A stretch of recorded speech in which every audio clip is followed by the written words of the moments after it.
大家好，我来自北京，我叫张丽文，大家呢都俗称我呢张姐。我给大家介绍一道呢，我们小的时候经常吃的一种食物呢，就叫糊塌子。那么它呢是用西葫芦、鸡蛋还有面粉制作成的。咱们在挑选西葫芦的时候呢，要挑它颜色比较光润的、细一点、嫩一点的，这样呢口感比较好。买回来以后洗干净，把它的蒂去掉。现在呢，我们在擦的时候呢，有一个技巧，要把这西葫芦呢立起来，这样的话，它那丝儿呢不会特别的长，吃起来呢口感会更好一点。我们要少量的放一些盐。就是把它这个汁水呢，先给它逼出来。这样的话呢，咱们这个糊塌子呢是不放水的，原汁原味，吃起来呢口感就更加好。把这个鸡蛋呢，给它磕在这个西葫芦上面，要顺时针的这样的搅拌，不然的话它会泄掉的。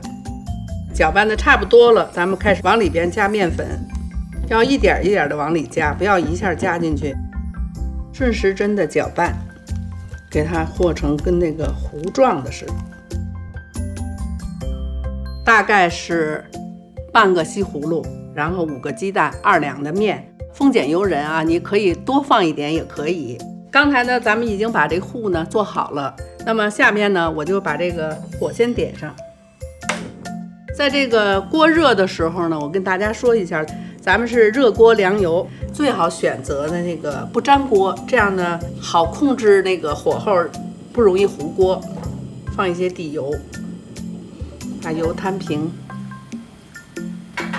崴上一勺，自己呢控制一下火候，火要关小一点。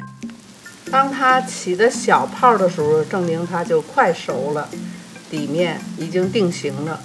然后呢，起了大泡的时候再给它翻过来，在这个过程呢，你可以晃一下。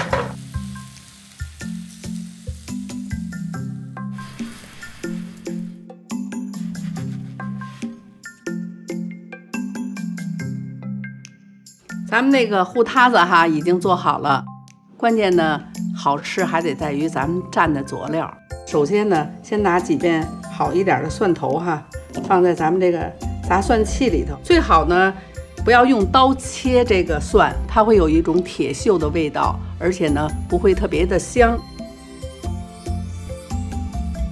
蒜捣好了以后呢，放上米醋，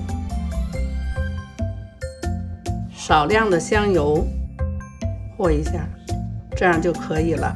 吃起来倍儿香，看看食欲大发。